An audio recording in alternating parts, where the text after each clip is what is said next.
We're back. Inter 2-1 winners over Feyenoord today in the Champions League. 4-1 on aggregates. Bayern Munich up next. I'm already salivating at the thoughts. Here to break it down, I'm your host, Andrew. We've got Irfan with me here today. Irfan, good evening. How are you doing?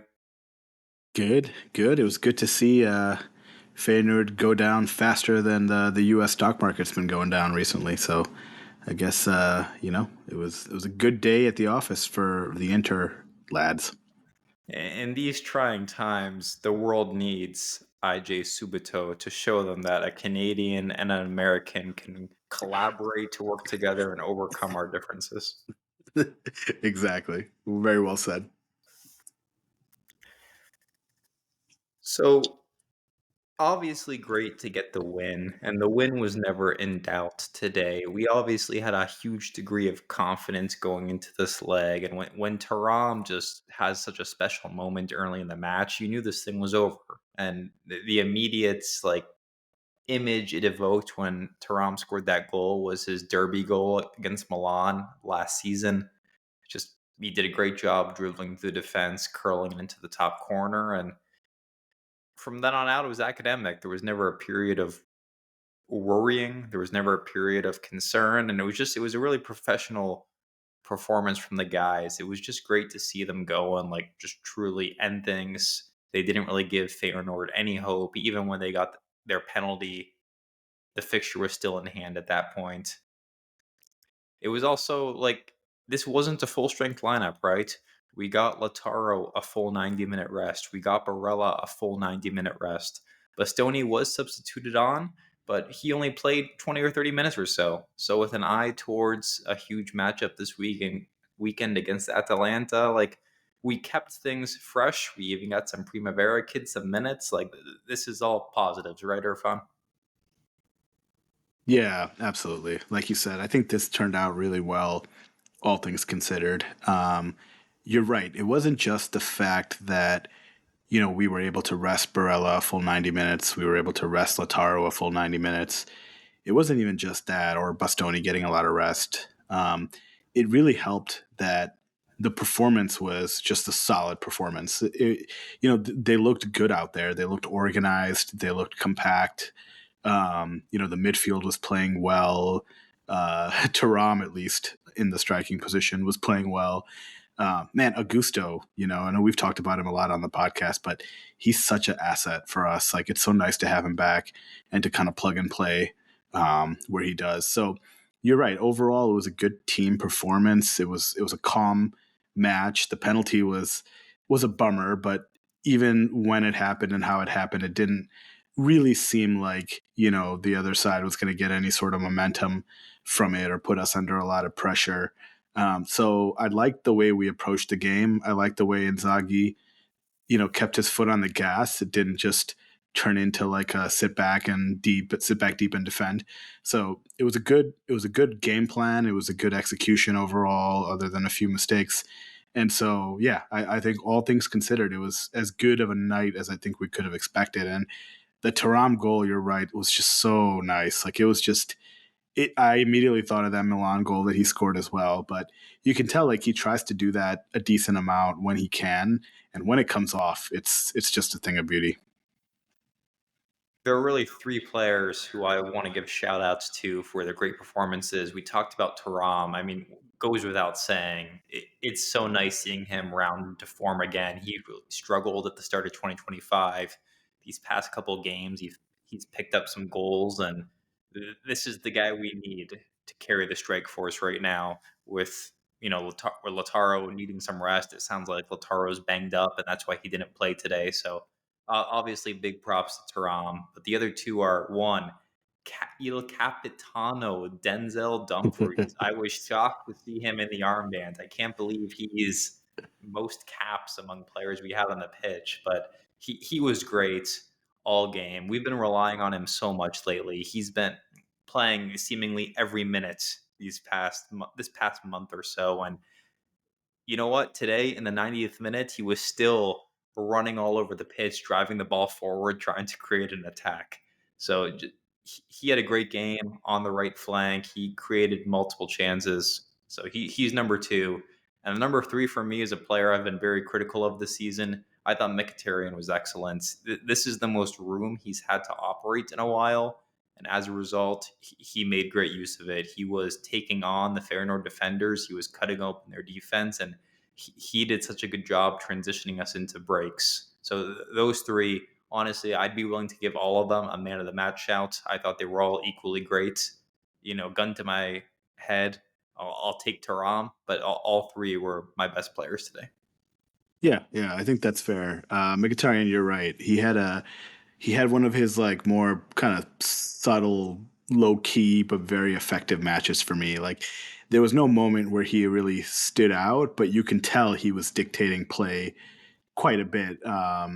And even without Barella, it seemed like the midfield was still clicking okay. And I think primarily because of Hakan and because of Mkhitaryan.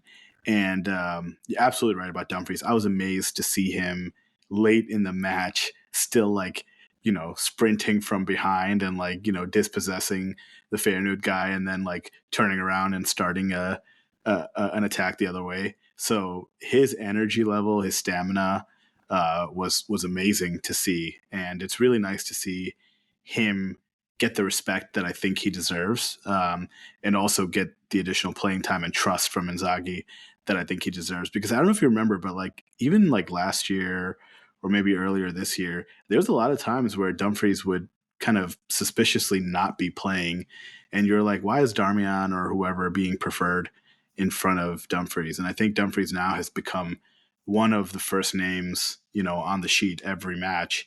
And he's earned it. I mean, he's played so well. You could tell that he gives us a competitive advantage at that position, right? So whoever he's facing on the other side, chances are he's outplaying them. And when you can do that consistently in a match, regardless of who you're playing against, it's a huge asset. So it's really nice to see him playing well, getting the props that he deserves. And then, like you said, Mkhitaryan and Taram too, for sure. They all played really well. I was trying to think like when did Dumfries turn this corner? Because I think we both agree he like found this next level. And you Yeah. know what? The game I'm actually going back to is the Super Copa. I guess we'll call it semi-final where he had the brace against Atalanta. The first was like the bicycle overhead kick, and the second was the screamer off the crossbar and into the net. And ever since that game, he's been a man possessed. Like he's had a great calendar year and probably the most valuable player in the squad in 2025, just given all the injuries we're dealing with. Yeah, I agree. He's been like a rock for us, just like a standard bearer and consistent.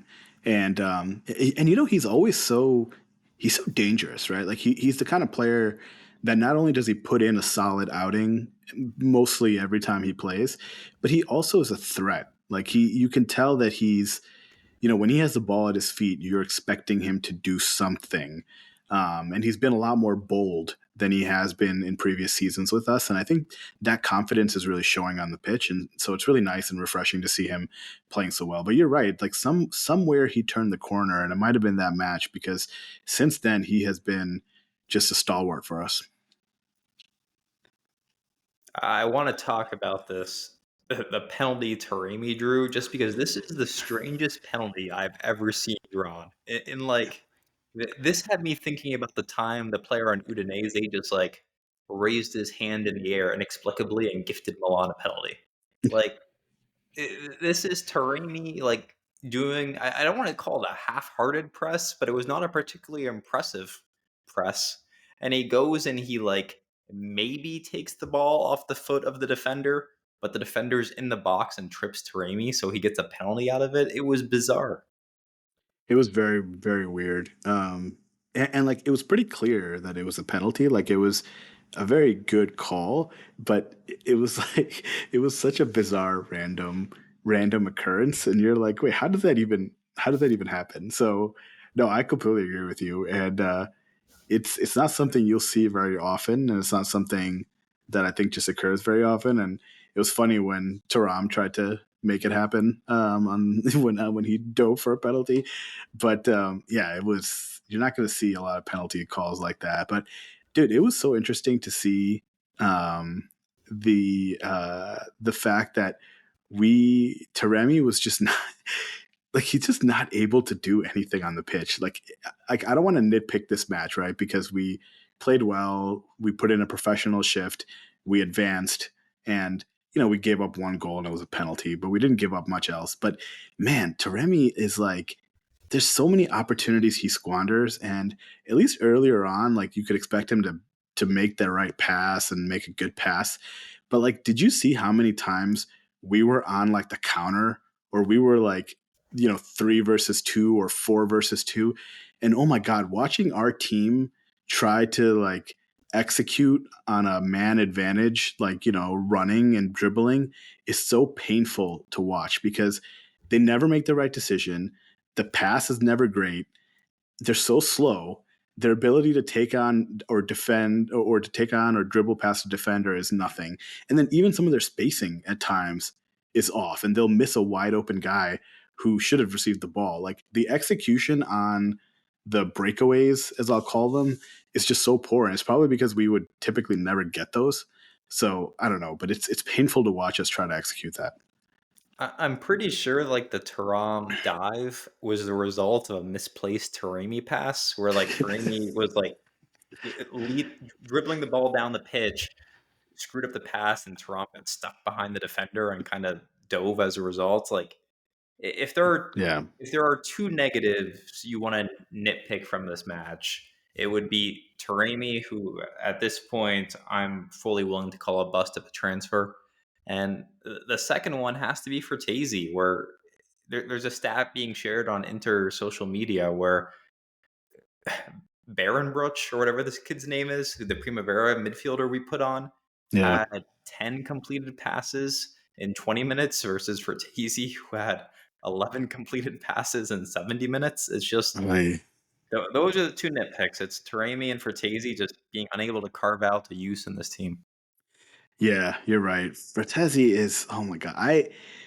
Man, the guy has so much talent. Like you can tell he has talent. He's active on the pitch, like he gets into good positions, but there's something about this game plan. There's something about executing this vision that he seems incapable of doing. I mean, we know how strong he is and how well he plays for the national team when he plays, and we know how well he played at his old club, but for with us for some reason he looks lost out there. It's like a deer in headlights at times, and his inability to like basically influence the match in any way, especially when he starts, is really frustrating because of how much we paid for and how much we rely on him. Like if you think about how big of an asset he should be, when you look at the opportunity cost of him not performing that way, it's really difficult. And I like the guy. I mean, I want him to succeed. Like, there's nothing about him that makes me mad or frustrated, but he's been getting a lot of chances and he just can't seem to help himself and actually put in a good performance. And Taremi, you're totally right. I mean, I get it. Like, he completely stopped scoring goals before we got him. Like that last year before we got him, he barely scored like any goals, I think. And I was like willing to dismiss that as kind of like a anomaly.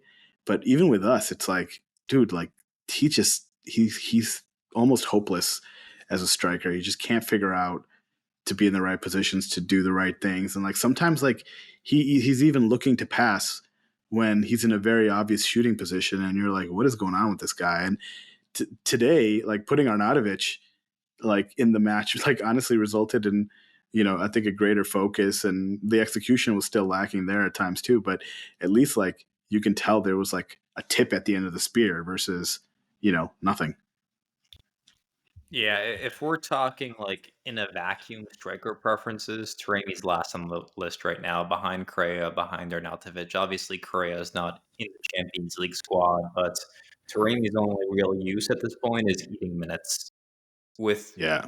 for Cortese, it's just a lack of confidence, man. Like this guy was not bad last season. Like he chipped Yeah. in goals, he had a use. But honestly, like even the first 3 months of the season, he had a use. He felt dangerous coming off the bench, but he has lost the danger to him. I think the Mercato rumors of him moving to Roma, or whether it be just he hasn't gotten many minutes, and that's because Inzaghi doesn't trust him. It's getting to him, and he is unlike Taremi, who has been bad since he arrived, Fertezi is actively getting worse, and it it's really tough when we don't have many midfield bench options right now. Yeah, and speaking of midfield bench options, I know you're trying to be nice and not say it, but Aslani also just like a boneheaded move coming on the pitch and within a minute picking up a yellow card, so he's going to miss the next match. Not that there was any chance in hell Inzaghi was going to start him in the first leg against Bayern in Munich, but still, I mean, it would have been a nice option to have on the bench if we needed it. So him coming on and getting that yellow card was also so silly. And like again, that guy like I've consistently been one of his biggest fans, right? And I still think that the criticism of him is very harsh.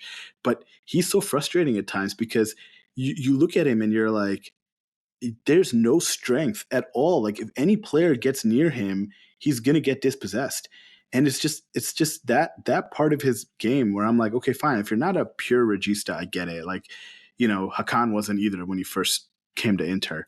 But man, like you have to be a little strong on the ball to like brush off some pressure. And his inability to do that is frustrating because what ends up happening then is he gets dispossessed and then he lashes out and gets a stupid foul. And so that part of his game I really don't like. I still think he has good vision. He has good promise. And what I'll ask you is this, which is, I made this comment a while back, and it was probably a little bit controversial. But as disappointing as Aslani is, all things considered, Fratesi is a much bigger disappointment for this club than Aslani is, and I still stand by that. Yeah, I don't disagree because I had higher expectations for Fertezi. Like Aslani, my expectations have never been high for, but right now I'm more disappointed in Fertezi. But this is what drives me crazy about Aslani. It's just a lack of situational awareness. You are up 4-1 on aggregate when you get substituted into this game.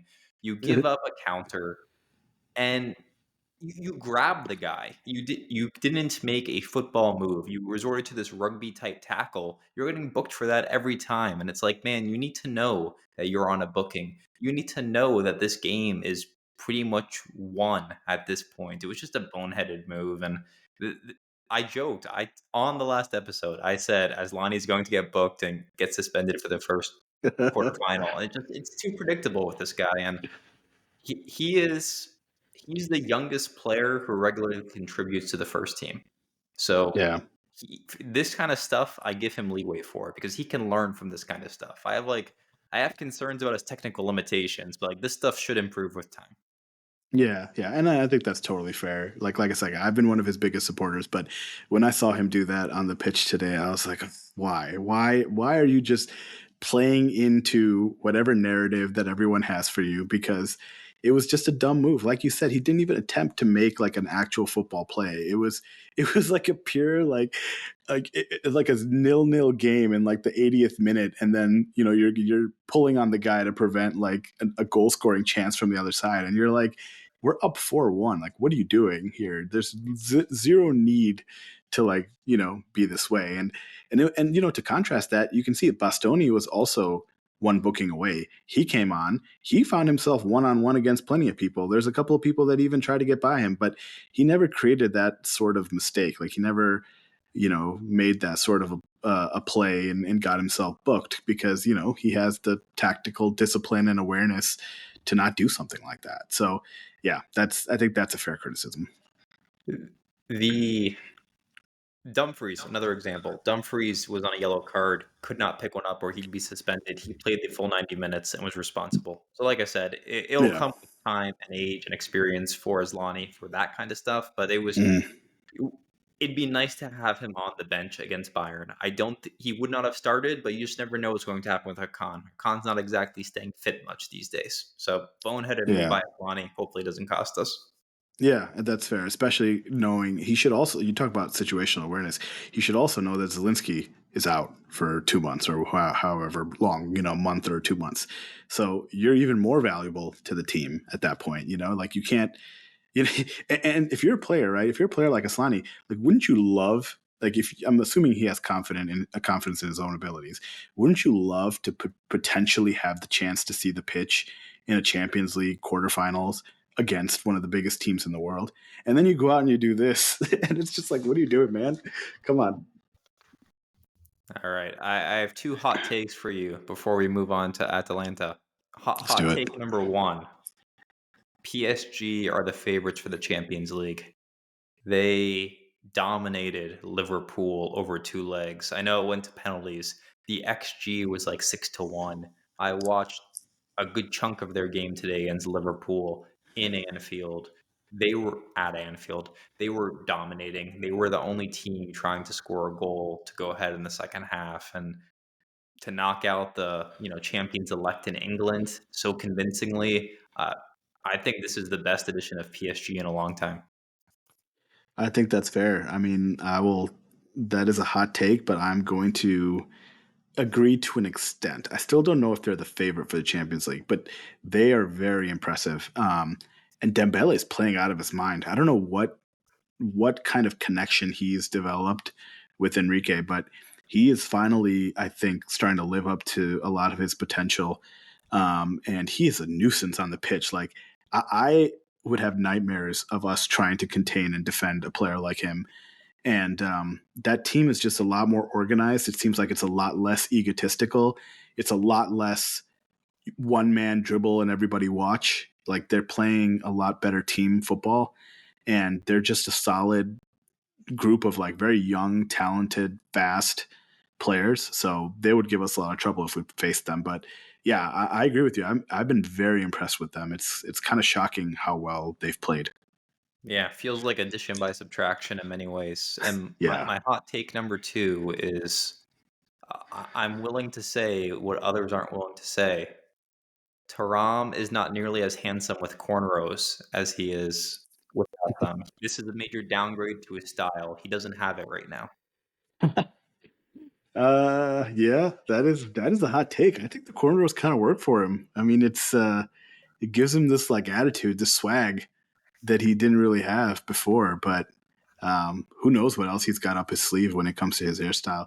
Hey, it's nice to have players that actually have the ability to change up their hairstyles. So I'll take it. I will say he has scored two goals with the cornrows, so maybe he needs to keep them now, but I'm not a fan.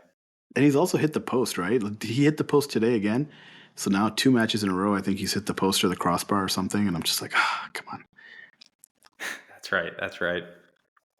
Let's jump into Atalanta. Big match this weekend. This is the toughest fixture remaining on our schedule, especially in league play. Atalanta technically alive in the Scudetto race, even if no one really believes in them at this point.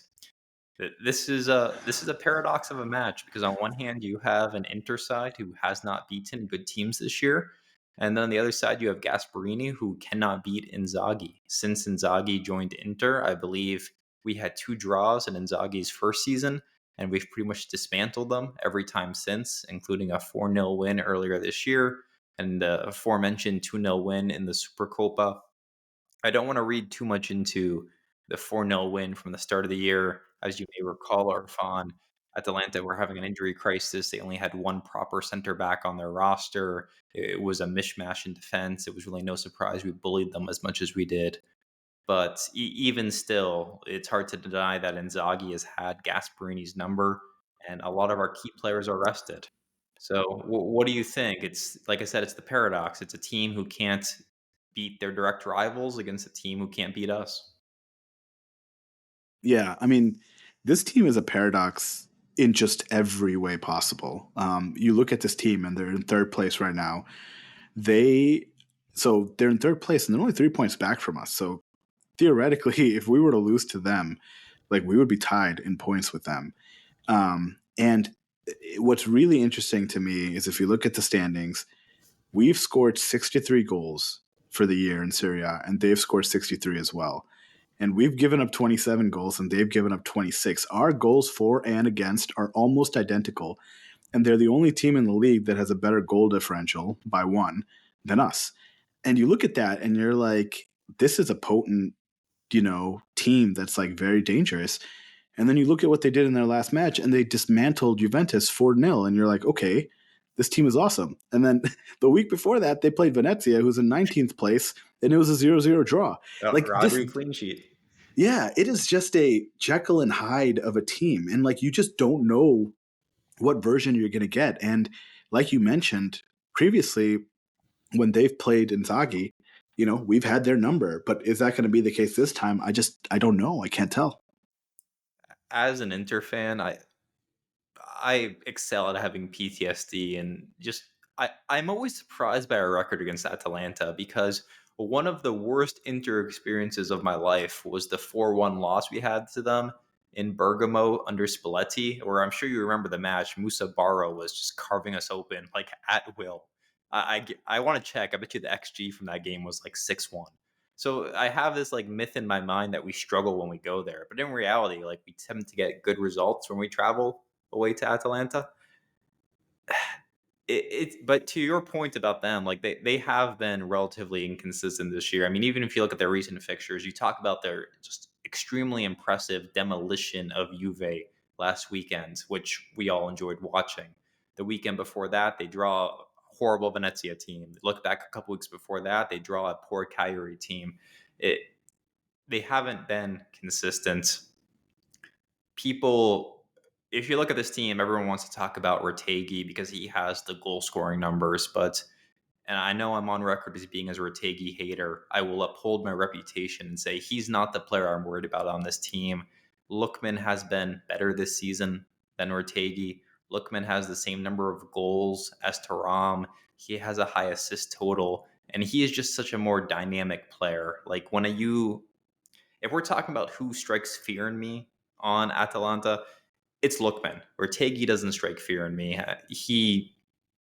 I remember he missed a couple sitters in our first matchup against them. Like he's not as clinical of a striker. Lookman is by far the bigger concern. I am curious to see what Gasperini does in attack here because he has so many options. Obviously, De Ketelaere, Samardzic, like he has a lot of moves to make. The other thing he's been rotating a lot is our right wing back. He's been kind of flipping back and forth between Quadrado and Bellanova, a couple of Inter old boys. So it's going to be interesting to see what Atalanta do from a lineup perspective. But not to beat a dead horse here, but their defense is probably the poorest part of the squad and where we have the largest advantage. Yeah, and that's why I think today's match was so important because we were able to give Bastoni a full, almost a full rest day. Lautaro, will get a full rest day. Barella will get a full rest day. We'll still rely on Dumfries, who's historically played pretty well against Atalanta. So, the fact that we go into this with a relatively full squad and a fairly rested squad, I think definitely helps. And I just read that DeVry is not going to be available, so we'll have a Cherby going again, which will be okay. And you're right. The last 5 matches we've played, we've beaten them, including the one in the Supercopa. So you don't know what you're going to get. I think it'll be a difficult match. I wouldn't be surprised if they do come out pretty confident and put in a much, much better performance against us than the last 2 times we've played them in the league, which were both 4-0 victories for us. So I expect a much better performance by them and a much more difficult match for us, but I think we'll be relatively prepared. Do you remember if DeMarco's available for this one or not, or if is he injured? He's going to be out. Okay, well that's gonna suck. But Augusto can hopefully cover and we should be okay. But I think I'm feeling fairly positive because of our recent history with them. But then again, we've had good history with other teams where we've kind of shit the bed. So it'll be interesting to see what happens with us. But again, I'm glad that we have a full strength Barella, full strength Lautaro. Turam will probably play again, and then after this, I think there's an international break, right? So Inzaghi has all the leverage to go in and play the strongest lineup and play them for as long as they need to play. There's a bit of a psychology to this match I think's worth noting. This is the last match in Serie A. It's like the Sunday evening match. Napoli will have already played, could be above us in the table. You already mentioned this is a chance for Atalanta to go like level on points with us. So there's going to be a lot of pressure on us going to what is a tough away environment. So I'm really curious to see how the team holds up mentally in this tough spots. But we're well rested. Yeah. It seems like the attack is finally finding its form. Lautaro and Thuram are both scoring goals. It, I'm more confident than not, given Inzaghi's track record against Gasperini, given we have a lot of good things going in our favor. But this team has just cracked under pressure one too many times for me to be that confident. Yeah, and I think that's fair. I mean, they deserve that skepticism. I think if you look at, it's a good point about when the fixtures are happening because Napoli play 19th place Venezia that morning. So yeah, I mean they're probably going to be ahead of us by then. So we'll be looking up at number one and looking down at number three, who can essentially, tie us on points. So it'll be a good pressure situation, and it'll be a good gauge to see how prepared these guys are. At least we won't be able to use like physical tiredness as a rest as a issue. But like you mentioned, the danger man is definitely Lookman. He's given us trouble previously. We have to figure out a good way to contain him and to be ready for him. And hopefully, we'll be able to put in a good defensive performance and not give up too much. But I don't know. Yeah, it's really hard because I feel like Atalanta have a lot of momentum right now in a lot of ways because they're probably coming off so confident after destroying Juventus, and they have all to play for because they know if they beat us at home, then they're in great shape. So the pressure is going to be on us, and we have to be ready. And you know what, Irfan? It's just like every time someone tries to turn Atalanta into a Scudetto contender, they fold. Every Yeah. time they get just close enough in the table where you feel like you might have to take them seriously, they are pegged back. So for that reason, I'm going to go ahead and predict a 2-1 Inter win. I'm not saying it's going to be pretty. I'm not saying it's going to be fun, but we'll get the job done, and it's going to be a Lautaro brace. Oh, nice. Okay. Um, I was thinking something in the similar vein. I'm actually going to go with a 3-2 Inter win. I think we're gonna score. I think it's gonna be a chaotic match, like similar to what we played last time against what was it, Monza. So I think I'm gonna go 3-2, and I'm gonna give a goal to. I'm gonna give a penalty to Hakan, and I'm gonna give a goal to Lataro and another goal to Dumfries. Now, normally we do not do Jay's hot betting tips on IJ Subito, but after that, just the the heat that was brought, Jay predicted a 3-0 Juve win, and they responded with a 4-0 loss. I feel like we need to re-engage our listeners, and they need a betting tip that isn't from down under. So I am offering to our audience Venezia 1, Napoli 1. You Oh, can call that Andrew's hot betting tip. I love Surely it. it will be better than Jace. I mean, it can't be worse. They're probably not going to lose 4-0. So yeah, you're already ahead of the game, dude. How awesome would that result be? I would I would take that and run with it, and then fully expect Inter to like lose or draw after that result. That's just what we do, also. But yeah, that's a hot betting tip for sure. I'm feeling good. I'm not buying Napoli's resurgence just yet. One win against Fiorentina isn't going to change the tide of their season. Agreed. I'm with you. All right. Well, we'll wrap there. Irfan, you've got to do the job. You've got to take us away. All right, Forza Inter. All right. We'll catch you all next week.